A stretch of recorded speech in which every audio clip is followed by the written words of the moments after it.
پچھلی گفتگو میں ہم دلوں کی سختی کے بارے میں بات کر رہے تھے کہ کس طرح پتہ چلتا ہے کہ انسان کا دل سخت ہے، اور یہ بات بھی عرض کی تھی کہ دلوں کی سختی ایک بہت بڑی بیماری اور انسان کے لیے بہت بڑی مصیبت ہے۔ پھر ہمیں یہ دیکھنا چاہیے، غور کرنا چاہیے کہ دل سخت کیسے ہوتے ہیں۔ جب انسان اللہ تعالیٰ سے دور ہوتا ہے، اللہ تعالیٰ کی نافرمانیاں کرتا ہے، اللہ تعالیٰ کے حکموں کی پرواہ نہیں کرتا، اللہ تعالیٰ کے حلال حرام سے اپنے آپ کو بے نیاز کر لیتا ہے، اللہ کی حدیں توڑتا ہے، تو انسان کا دل سخت ہونا شروع ہو جاتا ہے۔ نبی کریم صلی اللہ علیہ وسلم نے فرمایا کہ جب انسان ایک گناہ کرتا ہے تو اس کے دل پہ کالا دبا، ایک داغ لگ جاتا ہے۔ توبہ کر لے تو اللہ تعالیٰ دل کو پہلے کی طرح صاف کر دیتا ہے، پالش ہو جاتا ہے۔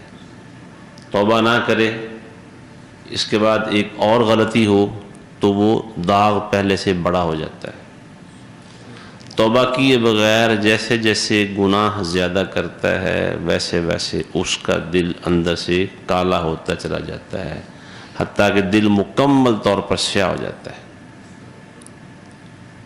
اس میں روشنی کی اور صفائی کی کوئی جگہ اندر سے باقی نہیں بچتی۔ تو پھر اس کے بعد یہ مقام آتا ہے کہ ختم اللہ علی قلوبہم وعلی سمعہم، اللہ تعالیٰ ان کے دلوں پر اور ان کے کانوں پر مہر لگا دیتا ہے۔ مہر لگانے کا مطلب ہے کہ بالکل مہر لگا کے اسے بند کر دیا گیا ہے، اب اندر کی سیاہی باہر نہیں آ سکتی اور باہر سے روشنی اندر نہیں جا سکتی۔ تو اللہ کی نافرمانی سے اللہ تعالیٰ سے انسان دور ہوتا چلا جاتا ہے اور اس سے انسان کا دل سخت ہوتا چلا جاتا ہے۔ اسی طرح جو بری مجلسیں ہیں، برے دوست، برے تعلقات والے، اس تعلق سے بھی انسان کا دل سخت ہوتا ہے۔ انسان کو دیکھنا چاہیے، ہمیں غور کرنا چاہیے کہ ہماری دوستی اور ہمارے تعلقات کن لوگوں کے ساتھ ہیں۔ نبی کریم صلی اللہ علیہ وآلہ وسلم نے فرمایا کہ اچھے دوست کی مثال ایسے ہے جیسے وہ کستوری بیچنے والا، عطر فروش ہو۔ مثل الجلیس الصالح والسوء کحامل المسک ونافخ الکیر، اچھا دوست سمجھ لو کہ وہ عطر فروش ہے، تم چاہو گے تو اس سے کوئی چیز خرید لو گے کہ بھائی کوئی نئی چیز آئی ہے، نیا عطر آیا ہے، اچھی خوشبو، اچھا پرفیوم، تو مجھے دکھاؤ ذرا، آپ اس سے خرید لیں گے۔ یا وہ اپنے طور پر کچھ تحفہ دے دے گا، یا یہ آج نئی چیز آئی ہے، یاد کرو گے لے جاؤ تم۔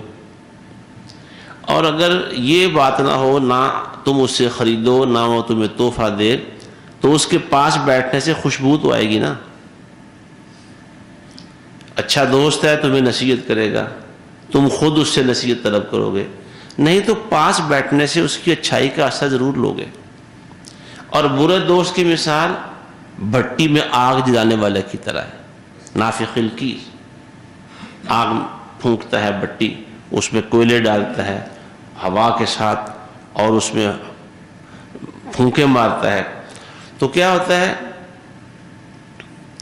اس کے پاس بیٹھے ہوئے ہو، جس طرح اس کے اپنے کپڑے انگارے اڑ اڑ کے چھلنی ہوتے ہیں نا، سوراخ پڑ جاتے ہیں، تمہارے کپڑے بھی ایسے سوراخوں والے ہو جائیں گے، چھلنی ہو جائیں گے۔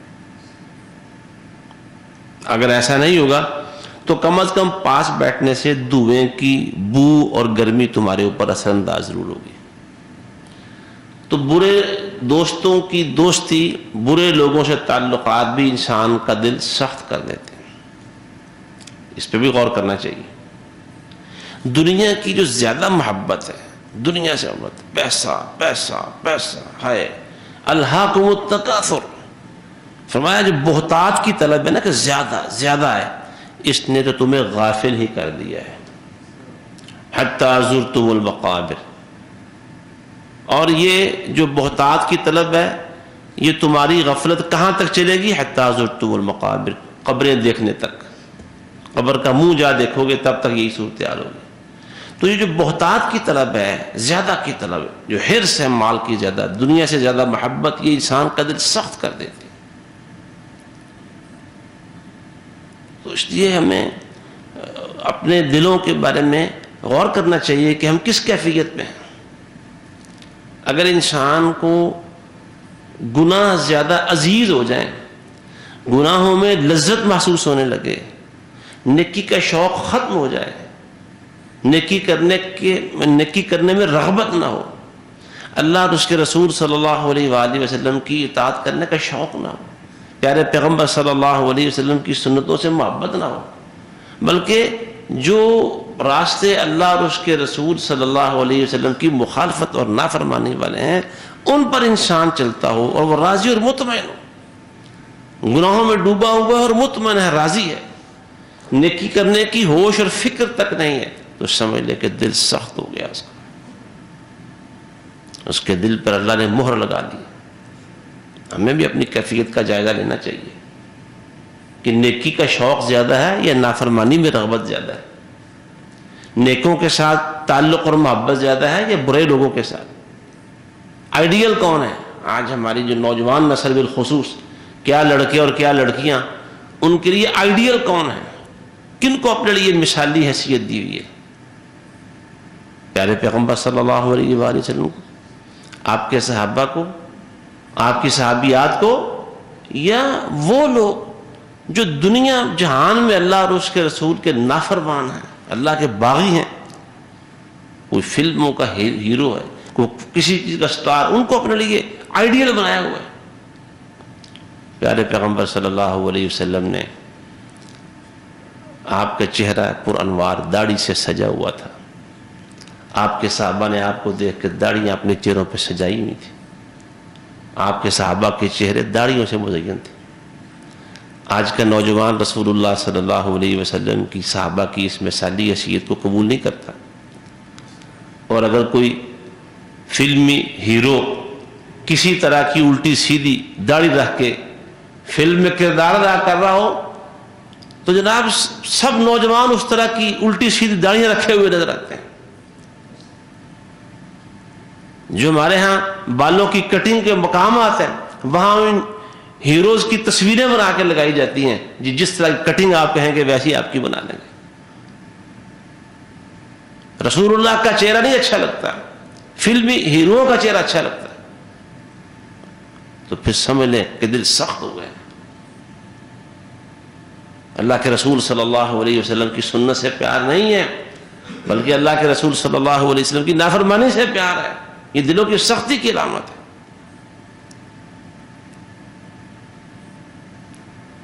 تو پھر دیکھنا یہ ہے، اگر یہ صورتحال ہے ہم میں سے کسی کے ساتھ تو اسے فکر مند ہونا چاہیے. اللہ بل ران علی قلوبہم ما کانوا یکسبون، ہمارے جو عمل انسان کرتے ہیں نا ان کا زنگ، ان کی میل انسانوں کے دلوں پر چڑھ گئی ہے، اور دل ایسا ہوا کرنٹ ہی نہیں پاس ہوتا، ایمان کا، قرآن کا اثر ہی نہیں ہوتا. اندر باہر سے گناہوں کی میل کچیل اور گناہوں کا کاربن، گناہوں کی غلاظت ایسے اوپر نیچے چڑھی ہوئی ہے، تہیں جمی ہوئی ہیں، اب قرآن اثر نہیں کرتا. تو اگر ایسی صورتحال ہو تو یہ بڑی فکر مندی والی صورتحال ہے. اس کا علاج کیا ہے؟ نبی کریم صلی اللہ علیہ وسلم نے اس کا علاج تجویز فرمایا ہے. ایک ہی حدیث پہ یہ بات آئی، پہلے بھی حدیث آپ نے سن رکھی ہے. آپ نے فرمایا کہ جس طرح لوہے کو زنگ لگتا ہے، دل بھی زنگ آلود ہو جاتے ہیں، زنگ چڑھ جاتا ہے، میلے ہو جاتے ہیں. صحابہ کرام نے عرض کیا اللہ کے رسول یہ دلوں کی میل اور زنگ اتارنے کا طریقہ کیا ہے؟ آپ صلی اللہ علیہ وآلہ وسلم نے فرمایا قرآن مجید کی تلاوت زیادہ کیا کرو اور موت کو زیادہ یاد کیا کرو. موت کی یاد، قرآن کی تلاوت. قرآن اصل بات یہ ہے کہ ہماری اکثریت کو یہ احساس نہیں رہا کہ قرآن کیا چیز ہے. قرآن میں ہو غوطہ زن، اے مرد مسلمان، علامہ اقبال کہہ گئے ہیں، قرآن میں ڈبکیاں لگایا کرو، غوطے لگایا کرو، قرآن میں ہو غوطہ زن، اے مرد مسلمان خدا عطا کرے تجھ کو جدت کردار۔ یہ قرآن میں نہانے والا، ڈبکیاں لگانے والا، اس کا کردار ہی اور ہو جاتا ہے، اس کی زندگی ہی بدل جاتی ہے، وہ اور کا اور انسان بن جاتا ہے۔ ہمارے یہاں کیا ہے، قرآن بھی پڑھتے رہتے ہیں، نمازیں بھی چل رہی ہیں، حج و زکاتیں بھی چل رہی ہیں، سارا کچھ، بلکہ غالباً امام ابن الجوزی نے یا کسی اور نے لکھا ہے کہ میں بڑا حیران ہوتا ہوں ایسے بعض لوگوں پر جو مسجد میں واعظ سن کر رو رہے ہوتے ہیں۔ جب مسجد میں خطبہ سنتے ہیں، واعظ سنتے ہیں، تو ان کی آنکھوں سے آنسو بہہ رہے ہوتے ہیں، اور جب مارکیٹ میں، بازار میں جا کے انہیں دیکھو نا خرید و فروخت میں، تو وہ حلال و حرام کی تمیز اور پرواہ نہیں کرتے۔ تو میں حیران ہوتا ہوں کہ وہ رونا کیا تھا، وہ واعظ سن کر مسجد میں وہ رونا کیا تھا، بازار میں آ کے حلال حرام کی تمیز ختم ہوئی ہے۔ آج یہ صورتحال بھی ہم دیکھتے ہیں۔ قرآن تبدیل کر دیتا ہے انسان کو، وہ والا انسان نہیں رہتا، اس پر اللہ کا رنگ چڑھ جاتا ہے۔ صبغۃ اللہ ومن احسن من اللہ صبغۃ ونحن له عابدون۔ تو قرآن کی تلاوت، قرآن میں تدبر، قرآن میں غور، قرآن مجید میں ڈبکیاں لگانا، قرآن مجید پڑھنا شروع کرنا، ختم ہو جائے پھر شروع کر دینا، ختم ہو جائے پھر، قرآن سے تعلق، یہ انسان کے دل کی سختی دور کرتا ہے۔ تلاوت کرے، تلاوت سنے۔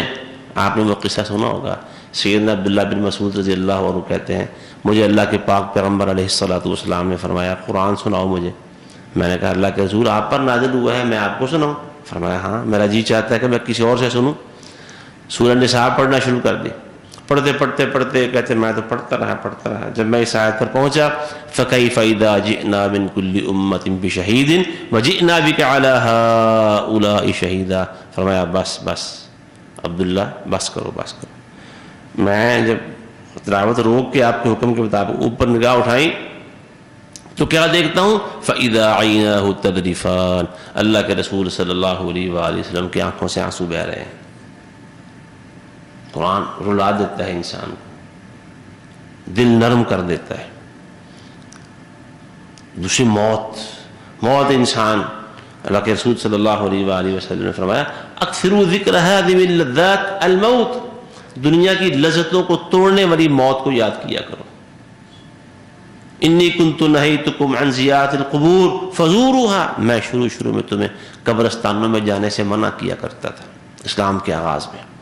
فزوروها، اب اجازت دیتا ہوں جایا کرو قبرستانوں میں، قبرستان جایا کرو۔ فإنها تذکر الآخرہ وتزہد فی الدنیا، قبرستانوں میں جانے سے دنیا سے رغبت کم ہوگی، آخرت میں رغبت زیادہ ہوگی تمہاری۔ قبرستانوں کو جا کے دیکھو ذرا، قبرستان، قبریں ہیں، آبادیاں ہیں، بڑھ رہی ہیں، وہاں انسان سوچے ایک دن میں نے بھی یہاں آنا ہے، میرا نام بھی کبھی مردوں میں شمار کیا جانے لگے گا۔ وہاں جا کے دیکھیں، قبرستانوں میں جانے سے دل نرم ہوتا ہے۔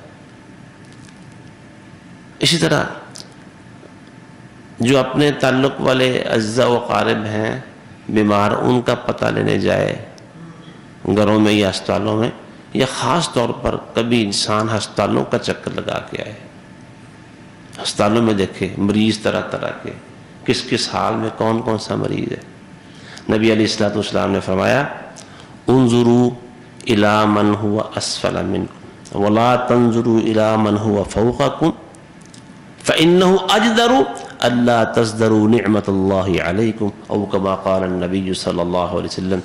فرمایا کہ دنیا کے معاملوں میں نا اپنی نظریں نیچی رکھا کرو، نیچے دیکھا کرو، تمہارے سے کئی نیچے ہوں گے، اوپر نہ دیکھا کرو۔ میرا فلاں دیکھو، میرے پاس تو سائیکل ہے ٹوٹا ہوا، اور وہ تو گاڑیاں میرے ساتھ پڑھتے تھے یار، اکٹھے ہی ایک مطلب ایک ہی سکول میں، ہم وہیں کے وہیں رہ گئے، وہ کہاں پہنچ گیا۔ اوپر نہ دیکھا کرو، نیچے دیکھو، بہت ساری دنیا تم سے نیچے ہے، اپنی نگاہ نیچے رکھو، اوپر نہ دیکھو۔ اس سے کیا ہوگا، تمہیں اللہ کی نعمتیں جو تمہارے اوپر ہے نا وہ کبھی کم تر نظر نہیں آئیں گی۔ ہسپتال میں جا کے دیکھے کتنے بیمار ہیں لوگ، وہ جیسے مشہور قصہ ہے، کہا تھا کہ شیخ سعدی رحمۃ اللہ علیہ وہ اپنے لیے دعا کر رہے تھے، یا اللہ جوتے دے دے، گرمی بڑی ہے، پاؤں جلتے ہیں چلتے ہوئے. تو آگے جا کے دیکھا ایک آدمی کے پاؤں ہی نہیں تھے، بیٹھا ہوا تھا. تو کہا یا اللہ تیرا شکر ہے، مجھے چلنے کے لیے پاؤں تو عطا کیے ہوئے ہیں، جوتا پہن سکتا ہوں اگر ہوگا تو. اس کے پاس تو جوتا پہننے کی چیز ہی نہیں ہے. ہسپتالوں میں کا چکر لگانا چاہیے، دل نرم ہوتا ہے. تو یہ چند تدابیر ہیں. قرآن پڑھے زیادہ انسان، قرآن سنیں، اس کی تلاوت سنیں، تدبر کرے قرآن مجید کے اوپر، اس سے دل نرم ہوتے ہیں. انسان آخرت کی فکر کرے، قبرستان میں جائے، آخرت کو یاد کرے، موت کو یاد کرے، اس سے انسان کا دل نرم ہوتا ہے. بیماروں کا حال پوچھنے جائے، ہسپتالوں کا چکر لگائے، اس سے دل نرم ہوتا ہے انسان کا. اور یہ دل اگر نرم ہو جائے، اللہ تعالیٰ کے سامنے نرم ہو جائے، بندوں کے سامنے نرم ہو جائے، ان میں رقت آ جائے، نرمی آ جائے، تو یہ انسان کی سعادت مندی، دنیا اور آخرت کی کامیابی کی ایک بہت بڑی علامت ہے انشاءاللہ. تو اللہ سے دعا کرتے ہیں یا اللہ ہمارے دل نرم فرما دے، ہمیں دلوں کی سختی سے محفوظ فرما. اقول قولی ھذا واستغفر اللہ لی ولکم ولسائر المسلمین وآخر دعوانا ان الحمد للہ رب العالمین.